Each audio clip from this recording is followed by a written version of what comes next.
लोग खुद अपने डे टू डे प्रैक्टिस में देख रहे हैं कि जैसे-जैसे ठंड की बीमारी आती है, हार्ट अटैक के मरीज़ बढ़ने लगते हैं। हमारे पास 3 तरह के मरीज़ होते हैं, वैसे मरीज़ जो पहले से हार्ट की बीमारी से ग्रसित होते हैं और द जिनकी दवाइयाँ चल रही होती हैं, तो उनको कहना है मेरा कि आप अपनी दवाइयाँ रेगुलर नियमित रूप से लेते रहें। आप कभी भी अपने आप को कोल्ड एक्सपोज़र में ना रखें, मतलब कि पूरे शरीर को ढक कर के ठंड से बच कर का मौसम चल रहा है और बता दें कि ठंड ज्यों ही आती है तो कई बीमारियों को लेकर आती है।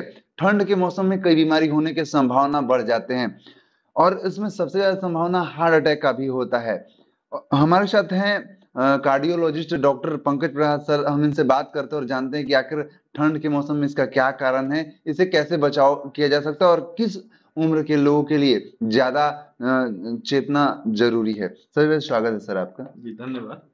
पहले तो मैं आपका शुक्रिया अदा करना चाहता हूँ कि आपने एक मुहिम छेड़ा है, लोगों को जागरूक करने के लिए हार्ट की बीमारी के लिए, इसके लिए आपका बहुत तहे दिल से मैं शुक्रिया अदा करना होता क्या है कि जैसी ठंड बढ़ती है, हमारा जो शरीर की जो शिराएँ हैं या धमनियाँ जो हैं, आर्टरीज़ हैं, उनमें वैसोकंस्ट्रिक्शन होता है और उसके चलते हमारा एक ब्लड प्रेशर बढ़ने की संभावना होती है।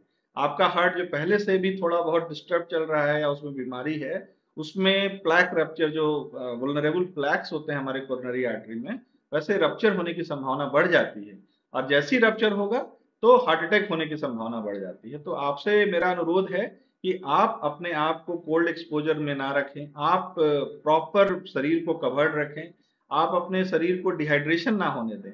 डिहाइड्रेशन होने की पानी कम पीते हैं तो क्या होता है कि हीमो कंसंट्रेशन होने लगता है कि खून रक्त जो है और भी गाढ़ा होने लगता है और उसको जमने की संभावना बढ़ जाती है। इसलिए दूसरा उपाय करना है कि आपको पर्याप्त मात्रा में पानी पीना है। तीसरा बात है कि आप कभी भी अल्कोहल और स्मोकिंग उससे दूर रहें, उससे बचना है। दूसरे तरह के मरीज होते हैं जिनको कि रिस्क फैक्टर्स होता है, जैसे कि हमारे कुछ लोग जो कि डायबिटिक हैं, हाइपरटेंसिव हैं, ओबेज हैं, स्मोकर्स हैं, जिनको फैमिली हिस्ट्री है, स्ट्रॉन्ग फैमिली हिस्ट्री है हार्ट परिवार में कि इनको हार्ट की बीमारी है। वैसे लोगों से भी अनुरोध है कि आप अपना लाइफस्टाइल बहुत अच्छे से मेंटेन रखें। आप एकदम बिल्कुल भी स्मोकिंग से, अल्कोहलिक बेवरेज से दूर रहें। अपने आप को कोल्ड एक्सपोज़र आप भी ना होने दें। पर्याप्त मात्रा में पानी पिएँ। जब थोड़ा अगर आपको टहलना ही है, चलना ही है, तो या तो आप शाम के ही टाइम में चलें या फिर जब सूरज सुबह में निकल जाता है 7:30-8 बजे के आस-पास में आप अपने 20 मिनट का एक वॉक ले लें। हाँ, आप अपनी दवाइयाँ जो भी हैं ब्लड प्रेशर की, शुगर की, आप उनको नियमित रूप से लेते रहें। इसका कंट्रोल बहुत ही ज़रूरी है। दूसरी बात है कि एक आम आदमी को कैसे जीवन शैली जिया दिनचर्या कैसी रखनी चाहिए। तीसरे पेशेंट एक हमारे आम आदमी हैं जिनको कि कुछ भी कोई बीमारी नहीं है। उनसे भी कहना है कि आप ऐसा करें कि आपको रिस्क फैक्टर्स ना हो। आप अपने मोटापा को ना बढ़ने दें। आप अपने जीवन शैली में पर्याप्त मात्रा में पानी अच्छे से लें। आप ऊपर से नमक ना खाएँ ताकि आपका ब्लड प्रेशर ना बढ़े। आप शरीर का वज़न ना बढ़ने दें। आप कोई भी टोबैको इन एनी फॉर्म्स, चाहे वो स्मोकिंग के फॉर्म में हो, चाहे खैनी चबाने वाला भी लोग कहते हैं कि खैनी चबाने से क्या होता है, नहीं, खैनी भी नहीं लेना है, वो भी एक तरह का एक एडिक्शन है और शरीर को हार्मफुल है। तो आप वैसे ना करें, आप अपना एक रूटीन, एक नियमित जीवन शैली रखें ताकि आपको रिस्क फैक्टर्स ना आए।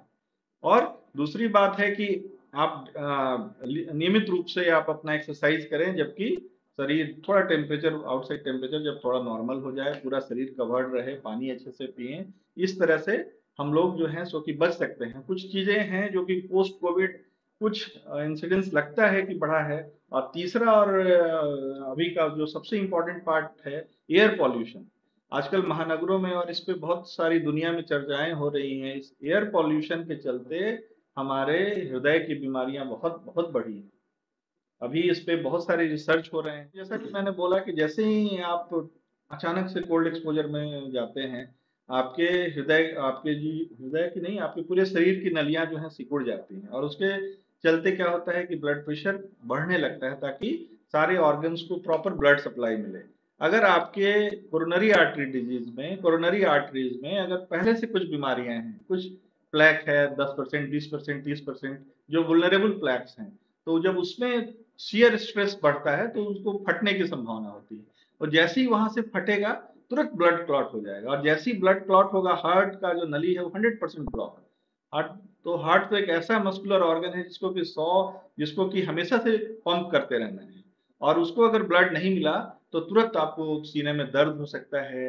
आपको हार्ट अटैक सिर्फ सीने में दर्द से ही नहीं, आपको अचानक से बेचैनी हो सकती है, पूरा पसीने पसीना हो जाएंगे, आपको सांस लेने में दिक्कत हो सकती है। तो ऐसा सिम्टम्स होने से भी आपको गले में दर्द हो सकता है, आपको दोनों भुजा सोल्जर्स में पेन होने लगेगा। आप चल रहे हैं तो डॉक्टर साहब पूरा दर्द हो रहा है। आप खाना खाते हैं, जैसे रात को खाना खाया और टहलने के लिए गए, तुरंत दर्द बढ़ जाता है। तो ऐसे कंडीशन होने पे आप अपने नजदीक के डॉक्टर से जरूर संपर्क कीजिए, उसमें डिले मत कीजिए।